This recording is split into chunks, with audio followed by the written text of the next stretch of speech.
All right, video time. Yeah, I mean, I think I'm getting a little tilted, so I'm gonna watch the video. Like, that's a big problem that I have, man, is I get mad so fast. And yeah, let's just watch the video. I get mad really, really quick. Like it takes me like 3 minutes to get mad. I'm not even kidding. It's really bad, but yeah, there it is. Okay, let's go. Yeah, I know what's gonna happen. All right, let's go. Just a minute. Okay. Don't get mad. Balance is just shit. Well, I still get mad. I mean, I still get mad. I get mad so fast. And I know this about myself, and that's why I prevent myself from... I literally used to beat myself up. I would, like, punch myself in the head, beat my head against the wall, and, like, stab forks in my arm. I would get so mad. I cannot control it. Okay. Like, that's why I don't do things that make me mad. And as soon as I realize that's happening, I just stop. Okay. All right, we'll watch the video.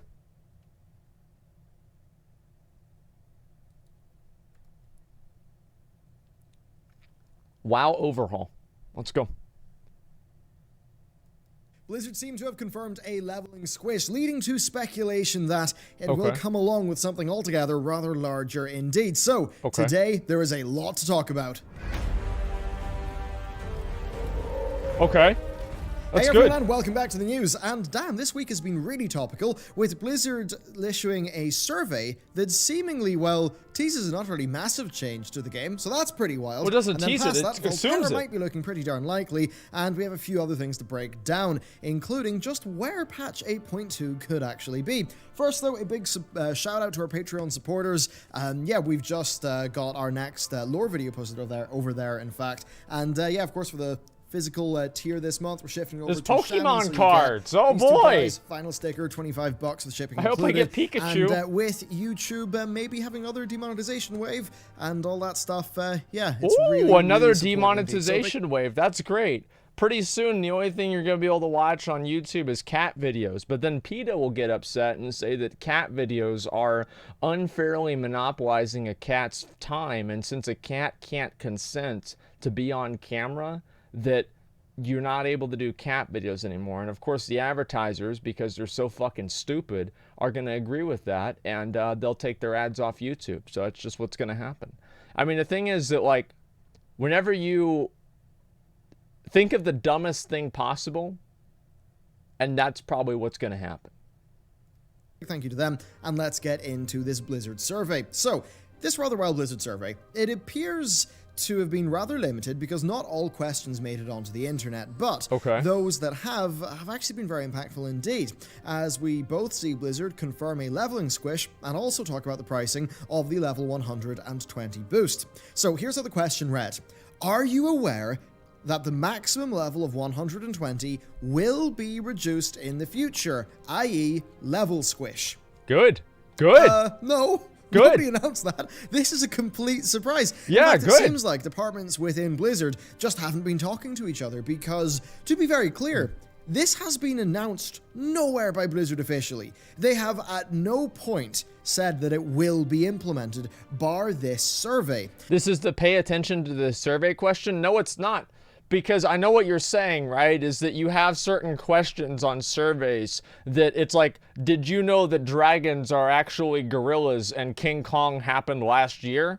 And, you know, the people that put out King Kong in the 1950s were actually time travelers, and they recorded it last year so they could put it out, you know, in 1950. You know, there are certain questions like that. It's like, yeah, okay, obviously that's gonna, you know, basically confuse people, and like if somebody clicks yes on that, you just disregard the whole survey. But I don't think this is the case, because this is something Blizzard has been talking about a lot, and it's not a completely off the wall question. Wait, what are the, okay, so let me explain, guys. All right, well, just shut the fuck up and listen. So whenever you're doing a survey or you're doing any sort of like feedback thing, it's helpful to have questions that are so fucking easy that if the person gets them wrong or clicks an answer that doesn't really make sense, it becomes evident that the entire rest of the survey is void because the person's not paying attention to the questions, right? So like, was Star Wars based off of real events? If you click yes there, that one goes in the garbage. That's how it works. It's good. Yeah, it's common sense, guys. Come on. Blizzard have talked about the idea. Game Directory and his hostess said that they were very much floating the idea internally, but that they were undecided. So Hearing that this is going to be coming to the game, well, that is quite a surprise indeed. And I did make a video earlier that was fairly anti-level Squish, but the core point of that video is worth re-clarifying because I think a lot of people did hop out of that video pretty early. So that my point was that decreasing the number of levels doesn't really solve the core progression problems of the game that much. No. Right, like, so if you have the game's total number of experience and hours be the same, but you have the number of levels, with each level being twice as long, you're essentially left with the same thing. You're just changing the numbers, and Bellior's right, obviously. Like, the level Squish is it only works if the philosophy behind leveling is also changed at the same time. So I don't think leveling Squish is a bad idea. I think it's a great idea. I love the idea of a leveling Squish. That being said, Bellior is right that if they literally divide everything by 2, the only thing that's going to help is some sort of like psychological perception that people that don't play the game might have that would make them think that, oh, well, you know, it would be taking longer to level, right? That's all they would do. The only difference being that a higher percentage of your dings come with a new ability or a talent point, which certainly is a good thing, but overall, I don't think it's massively transformative. If they are to do a leveling Squish, then I think that should be a part of a far broader revamp to the game's leveling process. Sounds great. A really quick and dirty way of making each ding feel better would just be to give players I don't know, a bag of loot each level, but I think that would feel Maybe they could give them like imagine this, guys, okay?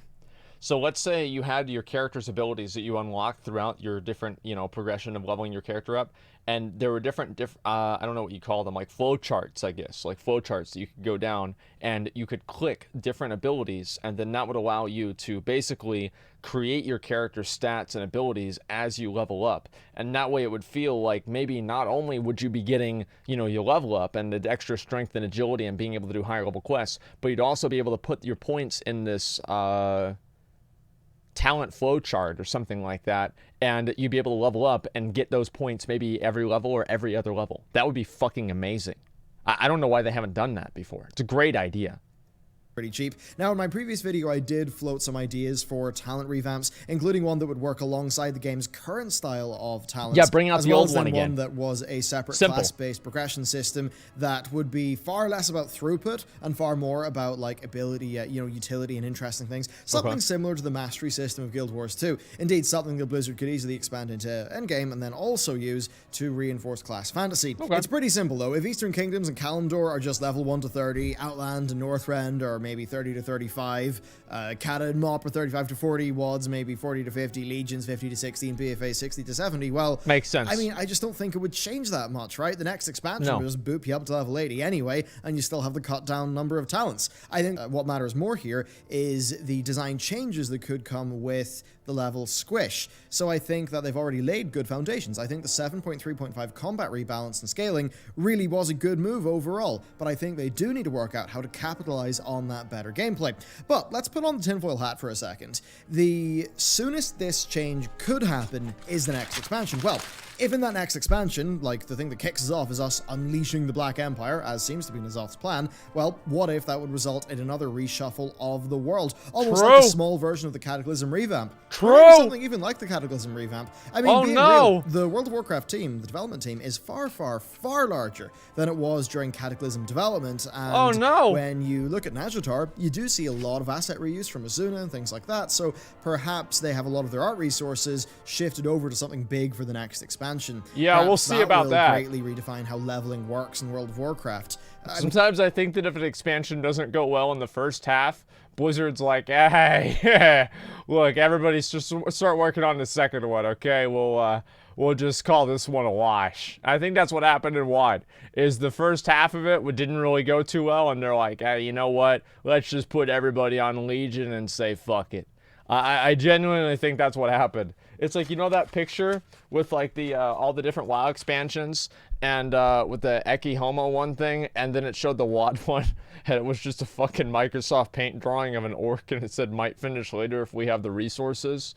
That's basically what I think they're gonna do with BFA. Is they realize that BFA is just people like, even if they make BFA better, Even if they do everything that people want, BFA is an amazing expansion, nobody's going to come back because they just assume that it sucks. And that's the problem that you have whenever you run a release and you make players beta test the product, is they're going to get the perception that the product is what the beta test was. And that's exactly what happened. Yeah, I mean, I don't know. I think that even if they make BFA better, people still aren't going to give a fuck until the next expansion. Perhaps they'll just squish us to level 60 and then just stop adding new levels with new expansions. Maybe they'll carve a different path forward. After all, right now with World of Warcraft, endgame sort of is the game, and they might end up doubling on Nobody cares about anything else besides that. I suppose they might feel that for many people, the quest content that comes with an expansion is just blasted through as a chore.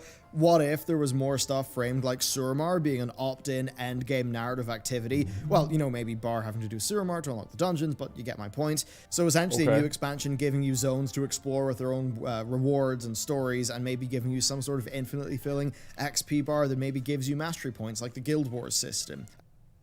Or like the Diablo system, or like the artifact weapon system.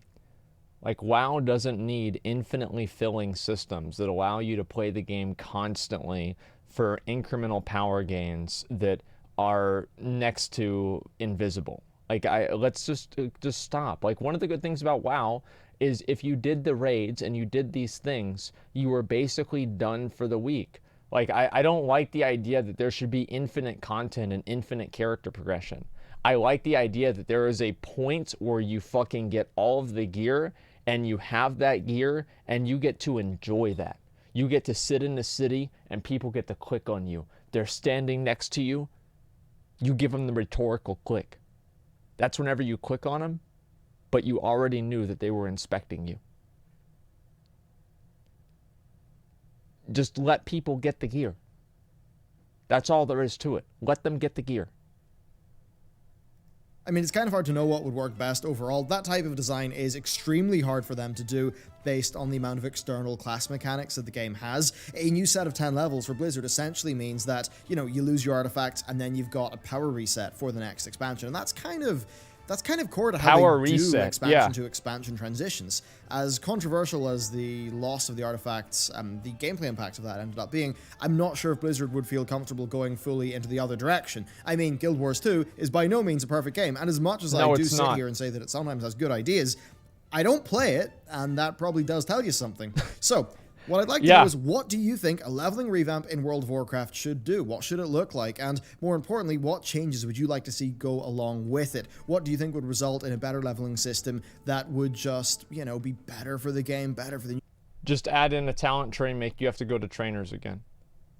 Like, make it an RPG. You know, like the half of the game, right? I mean, you've already taken out the MMO with sharding. We don't have the RPG anymore. So what is it? World of Warcraft is a what? You know what I mean? What is it? I mean, let's be real. Like, yes, obviously that's what they aim to add. Just bring back the talent trees. There's no reason that you can't have a talent. It's a casino, yeah. You can't have a talent tree for leveling and a trait tree or a glyph tree or whatever the fuck you want to call it. You know, a path of the Titans once you get max level, if Blizzard is so hell-bent on creating the max level talents. And I want to say something too. The talents that Blizzard has for different players at max level are great. They're good because they're actually, they're dynamic in a lot of ways. You change your talents per fight. You change your talents for what you want to do. That's exactly what talents are there for.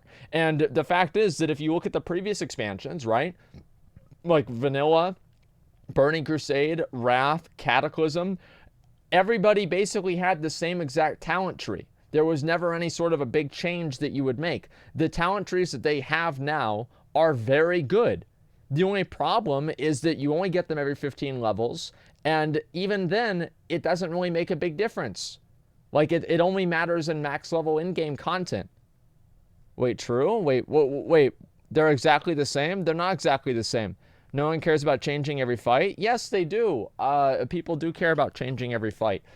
People want to be able... It's just like, how do you know that people care about changing every fight? Because in Vanilla WoW, people would change their gear every fight. If you had a helmet that would give you more of this, or you had a trinket that would give you more of that, like an AoE trinket, you would put that on whenever you do an AoE fight. If you had something else, you know, you would always do this. Like, you would always change your gear. Like, what do you mean? Of course that's true. Everyone has the same utility, but yeah, but they have to choose that utility, right? And I think the ability to choose is good. All I'm saying is I think they should add a second talent tree. I don't think they should get rid of the current talent tree, but they should add a second one on top of that.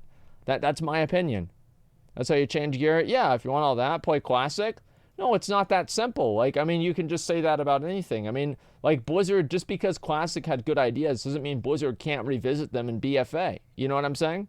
Consider on banning Destructoid emote? Why? Like, why would anybody spam that? It's player pointless. Experience, all that stuff.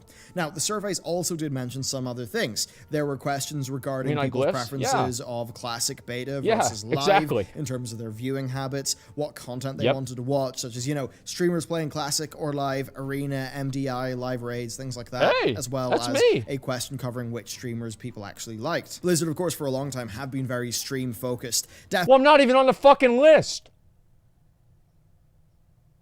Look at this. They didn't even put me on the fucking list. I'm not even on there.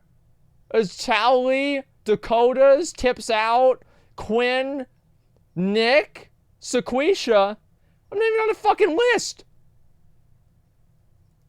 Definitely, they're a lot more into streaming than they are into YouTube, and I think that's mostly down being to the shadow ratio banned of essentially viewers to engagement that you get on Twitch.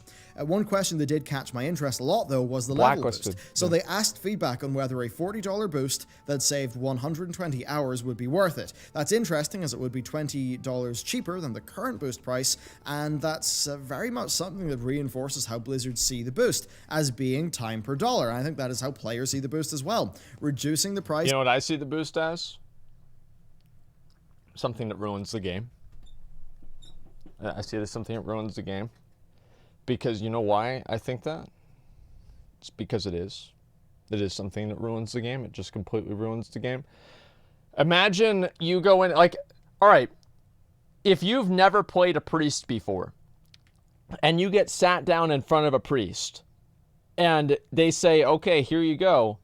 The ability, like, the thing with leveling is it teaches you your abilities one at a time.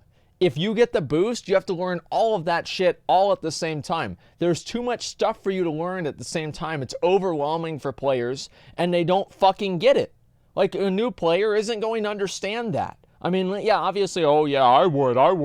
Yeah, I'm so fucking good at this game. Yeah, because you've been playing it for the last 10 fucking years. But for anybody that's new to the game, or maybe, you know, hasn't played for a really long time, and they get back into the game, and they get this boost, and they just boost up a character, and then they don't know what the hell to do with it. For one, they feel like they've wasted their chance at the boost, because they only had one of them, and on top of that, they don't know how the fuck to play the character. So they feel like they've probably wasted their time. They're not happy with their class because they don't know how to play it, so they can't understand what they need to do to be happy with the class. They feel some sort of, I don't know, cognitive dissonance, and they probably quit the fucking game. Like, it's the literally worst idea that you can possibly have. And Blizzard, all they need to do, number one, is get rid of the fucking boost. That's what I think they should do. And if they're not going to get rid of the fucking boost, what they should do is make it to where whenever you buy the game, you have to level up a character all on your own to 120, and then after you get 120 on a character that you level up on your fucking own, then you get the boost to level up a second character for a class that you might have leveled with and thought, wow, I'd really like to try that one too. So you finally get to actually level up a character on your own, understand how the game works, and then you can use the boost after that. That's all you need to do. That's problem solved. Like, or they could just get rid of it, right? Which would be the ideal situation. You just get rid of the boost, and you say, hey, we're getting rid of this in 3 months. If you have the boost now, you get to keep it, but if you don't have it, you can't buy another one, right? That's all there is to it. Again, and they'd probably make more money because people buy the boost, and then or they get the boost with the game, and then they only play the game for a month because they quit because they're like, I don't know what the fuck I'm doing. Leveling would keep them engaged longer, and they'd get more money from sub fees. increases the number of hours saved per dollar spent, just like how raising the time to level also increases the hours saved per dollar spent. It's all about fine-tuning that to really hit maximum profitability, which that's what they care does about. Make sense. After all, they're a business selling a product. They can do what they want. It's up to consumers to, accept or reject that. Yep. Now, the lingering question is whether that sort of thing has a degenerate effect on the design of the game. It is the case that the 735 changes increase leveling times. Yeah. I do think that those changes made the game better, but as the survey question shows you, it does sort of alter the level boost value proposition to be a little bit more attractive. How convenient. The level Squish will reduce total levels, access to the most current in-game content. The new level cap will be dramatically lower than the level cap of 120. How much would you like a total reduction in character levels? Yeah, I don't, okay. Just want to read that. Does Ian get orders to elongate leveling by 20% to sell more boosts? I mean, he could, but very likely not, in my opinion, which is seemingly why this question is being targeted at price point, which is the other tuning knob of that sort of value equation that they can tweak. Changing it to $40 would mean that sales would have to increase by about 33% in order for them to make the same amount of money, but the thing is, because they would just be shifting more product that way, they would be making the same amount of money by burning through the potential market faster, by which I mean people who want to boost characters will have boosted their characters with the discount, reducing the size of the potential boost market. Now, Blizzard probably has the numbers to know that that will not happen, and what they're trying to do is work out, will that 33% price cut actually lead to 33% more sales? And obviously they'd want a lot more than just the 33% boost. Of course, this does make a lot of sense in the broader context of Blizzard needing to get as much revenue in as they can. It has been an extremely quiet time. I think they should probably factor into that how long people stay subscribed, because I don't know about you guys, but I feel like people are more likely to stay subscribed while they're leveling than whenever they're at max level, because the game doesn't teach you what you need to do at max level, and because all the content is basically flat and you can just complete all of it very fast, there's nothing for you to actually work towards, right? As an in-game player, the reason why people, whenever they got the 60, 70, 80, or 90, or whatever you want to call it, whenever the reason why they felt like, oh my God, this is great, I'm finally at this level, is because they spent all the time before then preparing and thinking about what they were going to do whenever they got to in-game, and understanding the game systems and learning from them and seeing higher level players and being immersed in the environment. But because these new players don't have that ability to do that, they get to the max level and they don't know what to do. And it's much easier to keep players engaged whenever you have a very, very direct goal for them to achieve, right? Get level 34, get level 35, get level 36. It's very simple, right? So those people are going to stay subscribed, in my opinion, probably longer. And I don't have any math for this, right? But what I do have is literally thousands of people telling me what their feelings are all the time. I've run a WoW channel here for including YouTube, it's the better part of a fucking decade. Like, this is what I've heard from people for years. So I would say this is true. Let me go ahead and read a few of these donations before I get too far behind, okay? Just give me 1 second. I only agree with allowing boosts to be used after 120 characters, but I don't think they should be or will be removed while WoW tokens are in the game. When I came back to BFA after barely quitting in Wrath, I paid for my sub and boost with the gold. Yeah, I don't know about the WoW token thing, man. I think that's also... I don't think WoW tokens are as bad as people think they are, because people would buy gold anyway, and this was super common on my server. Everybody bought gold, and it was just a system like that. And Blizzard is a certain point, it's like if you can't beat them, join them. And there's so much gold selling and everything like that there would be no way to prevent that from happening. Tokens are cancer. Tokens are not good for the game. I didn't say tokens are good for the game, but I do think that tokens are probably a lesser of two evils. For them, World of Warcraft won't have another release for over a year, and then at the same time, Overwatch 2 PvE and Diablo 4, while they almost certainly will be announced at BlizzCon, they're probably still a year or two off, so it is definitely a sort of quiet time for the company. Now, speaking of a buttload of money, it's time to break out the fursuits, because we are talking about the Vulpera. They may have sort of been accidentally leaked again, this is pointed out by Wowhead, and if true, well... it wouldn't be as bad as Battle for Azeroth being leaked via an armor model literally being in the 7.3 PTR, but it would be, quite the spicy little leak. So what happened? Well, a cinematic config file that was listing playable race IDs happened to include Vulpera.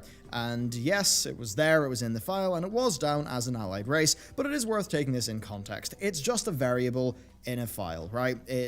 You know, just because it exists doesn't actually mean that it's being used, and it could have just... They're gonna do it.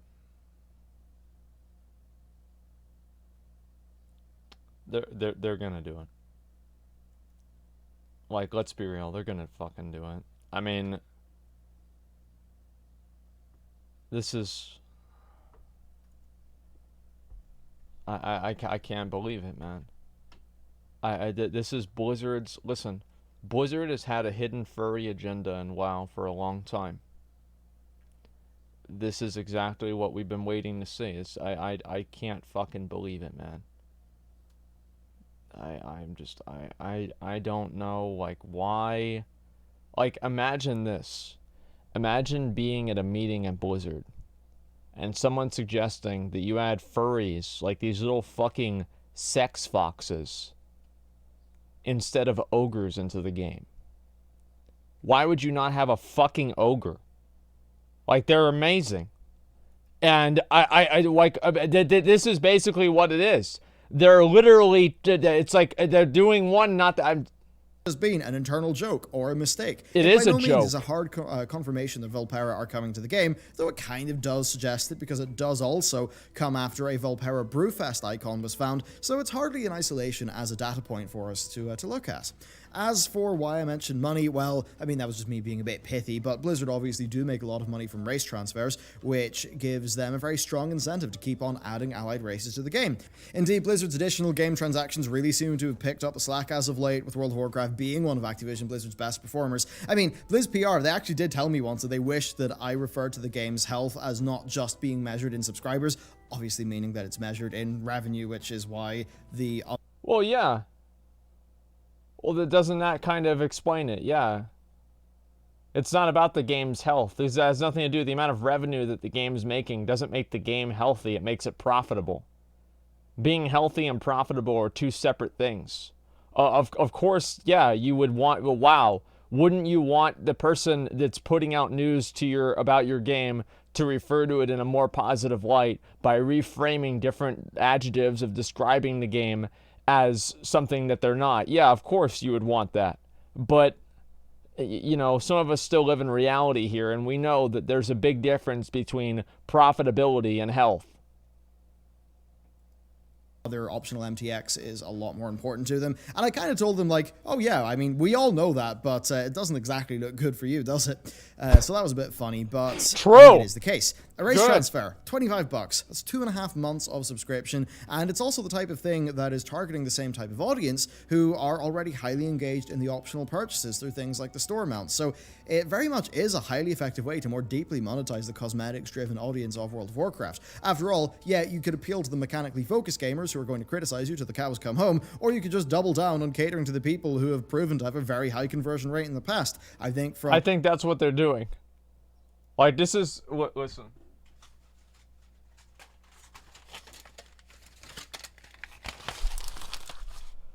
I think what's happened is Blizzard has intentionally pushed away the more hardcore and invested players for, instead of them, to have really, really dumb people that will buy microtransactions and store mounts, okay? So that's basically what I think this has been a conscious fucking effort. All right, like, cause how, like, it's like they just keep pushing away the hardcore smart people, and they keep bringing in the people that are like these fucking morons that you see on Twitter and stuff. Whenever Blizzard announces a new pet, they're like, oh my god, I need to pay my medical bills, but he's so cute, I'm gonna buy him. I'm gonna buy one for me and my friend. It's gonna be so good, you know. And that's what it is, isn't it? I mean, give me a fucking break, dude. Like, it's so sad. And you see these fucking weak-minded, pathetic morons on Twitter and Facebook and stuff, and you get to look at them, and they're exactly what you'd expect to see. It's so fucking sad. I don't even know what to say about it, man. Like, I think Blizzard genuinely has done this on purpose. Twitter needs to fucking die. There's nothing. Twitter is great, okay? Now, obviously, there's a lot of stupid shit that happens on Twitter, but for the most part, I like Twitter a lot. Like, I mean, all right. Do you want to hear about your grandmother's fucking political opinions? I mean, at least on Twitter, you get to hear about some dumb fucking kid that you don't know's political opinions. And that's fine because you just assume they're an idiot and they're too young to vote anyway, so it doesn't affect you. But whenever grandma's doing it, you know she's going to bring that shit up the next time you see her. You know? I mean, come on. The, working out the arithmetic over at Blizz, they're probably going to do the latter. It's all very interesting, though, to talk about. I think business is just generally interesting, and I suppose just the examination of incentives. Now, Vulpera were the only new allied race in this file, so it does make me wonder, would they be added as a neutral allied race rather than Horde only? Though I suppose they could give us the Ankoan for the Alliance, who are a new 8.2 race, and then they could give the Horde Vulpera and do that at the same time. But, mentioning the Ankoan, let's just talk about where patch 8.2 actually is. So this is something that Taliesin called into question in the weekly reset last week. The timelines of patch 8.2, because that patch certainly has been in the oven for quite some time indeed. Now, I did a video on this a good while ago, plotting out the relative patch-to-patch times for every patch since Legion, as well as speculative dates for 8.2. Dates that seem to pretty much be on the mark, as it turns out. So, Legion patches were, for the bulk of that expansion's life, spaced 68 days apart. Well, with BFA, things have been really quite different. So back in that video, I said this. From Legion launch to patch 7.2 was 210 days. From Legion launch to 7.3 was 365 days. Assuming a 25th of June release date, BFA launch to patch 8.2 launch would be 310 days. So that means that, relatively speaking, patch 8.2 is closer to patch 7.3 in terms of its relative timing from the expansion launch, which kind of does show you that Blizzard are decently behind schedule when it comes to patch 8.2. Good. So that's what I said in that video. I always feel better whenever they're behind schedule. Like, because I'm like, okay, they're going to wait and make sure that it's actually good. You know what I mean? And yeah, I do think also they're delaying this shit to make sure it doesn't come out at the same time as Classic. I totally fucking think that's happening. I mean, it would be stupid, even if they didn't think Classic was going to do, like, really, really well. It would be stupid for them not to do that. It would be smarter for them to wait and, release one product and let all the hype build up for that one product and then let that go down and then do another one, right? Rather than do everything all at the same time. It's the reason why, like, YouTubers, they can record 4 videos in a day, but they put one out every single day because that's basically the same rhythm that people want to approach content. And once you have different things that are coming out at the same time, you start competing for people's attention. And whenever you're having 2 products that are from the same people competing for attention from each other, you're basically cannibalizing your marketing strategy. And obviously that's not a good idea for them to do. Like, let's be real. And I suppose the question is, will it actually be the 25th of June? Is that when we can expect it? Well, I think that's totally possible with it coming down to this. How much do Blizz want to compete with Final Fantasy XIV Shadowbringers? Do they want to launch to compete with its early access or its launch? Because early access is June 28th, so launching 8.2 the preceding Tuesday would compete with the early access. Alternatively, the 2nd of July is a Tuesday, so they could coincide the patch release date with Shadowbringers expansion release date. Now, Blizzard developers over time have said that they don't do this. Yeah, they do. Like, lads, I've got a calendar. Heavensward, that released on the 23rd of June 2015, the same day Blizz released patch 6.2. Stormblood released on the 20th of June. Blizzard released the Tomb of Sargeras on the 20th of June.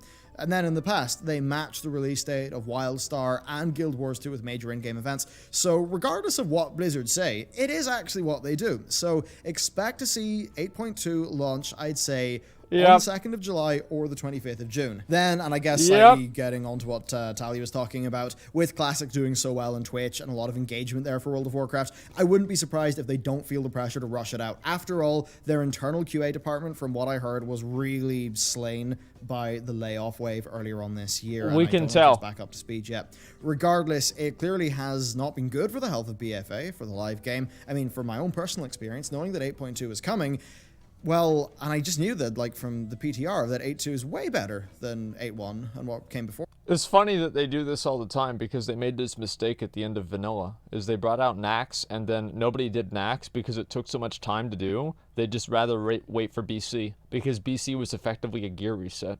The only problem now is instead of repeating that mistake once 13 or 15 years ago, they repeat that mistake every 4 months. It's like they literally make the same mistake. It's like Groundhog Day. except that, like,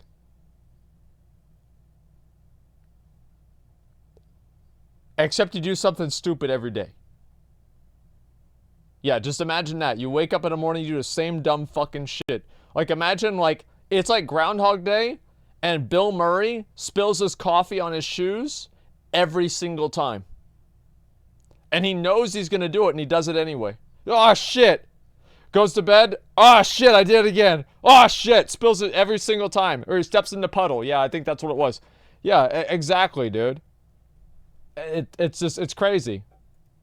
For it, so I've not touched World of Warcraft live in months other than the PTR. It just felt pointless to me because 8.2 is clearly superior in just about every way and will replace my character's current progress. So there's no point in me playing the game until 8.2 comes out and I can do Mechagon and Agitar, which I actually do want to do. Exciting. So yeah, there you go. It certainly is an interesting time for World of Warcraft with Classic, with 8.2 finally being on the horizon. And I suppose for me the main question is, given how long we had to wait for 8.2, will we see 8.3 along the regular timescale, or will it also be a fair bit off in comparison to what Legion would have had us expect? So, I'm very interested to hear what you've got to say about all of this, and that is it for this week's World of Warcraft news. So, let me know what you think is going on outside of the game and inside of the game. I'd love to hear your thoughts. Just a second, you play AV. I'm going to play AV afterwards. I'll see you next time. Don't worry about it. Here's the way I look at it, right? Let me see here. So subscribe. Well, everybody's still subscribed. But listen, like, we're fucking addicted to the game. Like, we're always gonna play the game, and people get mad at all they want, but that's the truth. We're all gonna just keep playing the game, and there's nothing that we can do about it.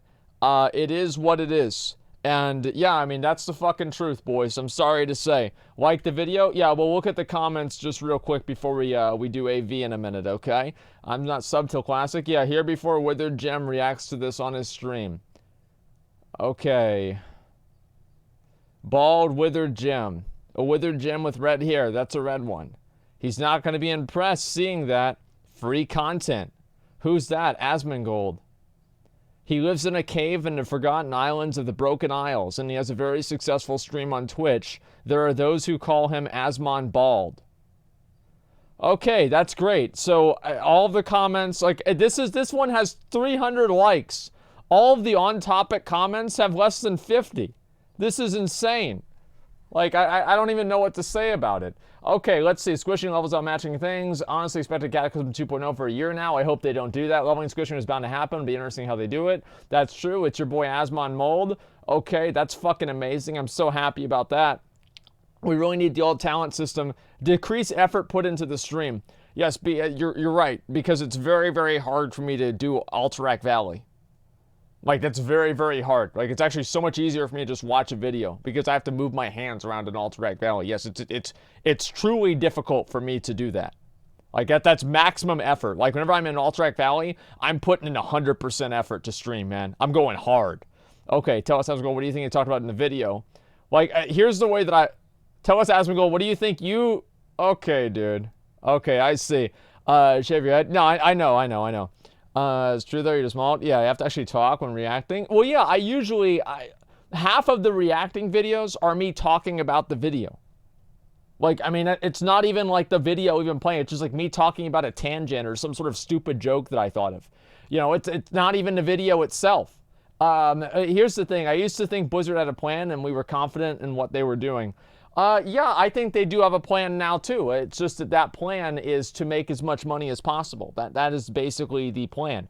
I don't think that's really all there is to it. I mean, let's be honest. I mean, that's their goal, is to make money. Let me read some of these real quick, okay? It has been starting WoW in October, even during Mythic Raids and BFA. This game feels dead. I think retail has a way to go before it can recreate the wonder that everyone talks about with Classic. Watching your stream makes me so hyped for Classic.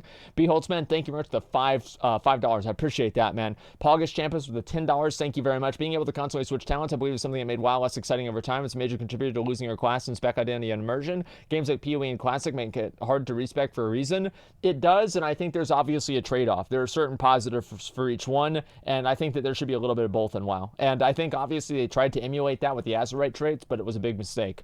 Hello Peasant, it's been all good life with you. Had a friend playing WoW, watching my family fall out one by one. One day you'll be bald and old. Can't wait to see you then. So long, sucker. Thanks very much, Asmongold Hair, for the $10. Really appreciate that, man. Thank you so much. Okay, let me go all the way up to the top here. I don't know if my alerts are working or not. I'm pretty sure they're like fucked up, and I have no idea why. I mean, if it was, listen, if my stream went off without any technical difficulties, it would just not really, would it really be my stream? I would say probably not. Okay, my camera, yeah, still here too. Okay, so check the in-game messages. Wait, what is this here? In-game messages? I mean, I'm getting a lot of messages from people all the time. We'll do the first AV in just a minute here, okay, guys? But yeah, anyway, so here's basically what I think about the video. I think this is obviously a really good video. I think that it's really funny that Belluar called out Blizzard for obviously releasing their content at the same time as other MMOs release their content so they can maintain hype around their game and to suppress the hype around other games. It's the only thing that would make sense. It's what I would do if I were in their position, and it's obviously what Blizzard is doing. Now, they're not going to say they're doing that because it's going to make them look bad, but everybody knows it's happening. Like, let's just get that out of the way. I mean, come on. It's called business. I mean, you can call it whatever you want, but the point is that they're doing it. I don't care why, and I would be doing the same thing. They've always done that? Of course, man. Yeah, I mean, haircut stream before classic? Yeah, I think so. Yeah, I do like the video, though. I think, obviously, he hit on a lot of, like, big points, and his criticism with the leveling squish and everything, I think was very valid. So I totally am glad about that. You're probably being throttled because of your political beliefs? Yeah, that's right. That must be it. At least your hair looks good today. Yeah, I know. This is like about every once a month that it does happen, and it doesn't really look that bad. Suppressing hype only works if there's hype for your own game. Well, I mean, the thing is that I think a lot of people don't like Final Fantasy. They hate WoW. That's what it is. They don't. It's not, oh, wow, I'm so happy. You know, Final Fantasy is coming out with content. Almost every single person playing these other MMOs, and this is the same thing that happened with like Arcade and with Rift, etc. Right? Is that these games would come out and people would be like, wow, this is so much better than WoW. This is what happened with Path of Exile. Whenever Path of Exile went into the open beta or had like a closed beta free weekend, as soon as that happened, all of general chat was talking about how bad Diablo 3 was. And Path of Exile was able to obviously develop and, you know, become its own thing. But I think in general, most of these people that are playing these MMOs nowadays probably quit WoW for a certain reason and are looking for a game to replace WoW. That's what it is. Because it's true. Well, yeah, you're forgetting about weebs. Diablo 3 sucks and PoE's better. No, I mean, I agree on that. But I also think that, like, a lot of the people that are playing these other MMOs are probably just disgruntled WoW players. And if WoW does well, those people will probably quit those other MMOs and come back to WoW because they've probably invested over 10 years into the game, 5 years into the game. Of course they're going to come back and play WoW because that's the main game that they know. Like, let's be honest.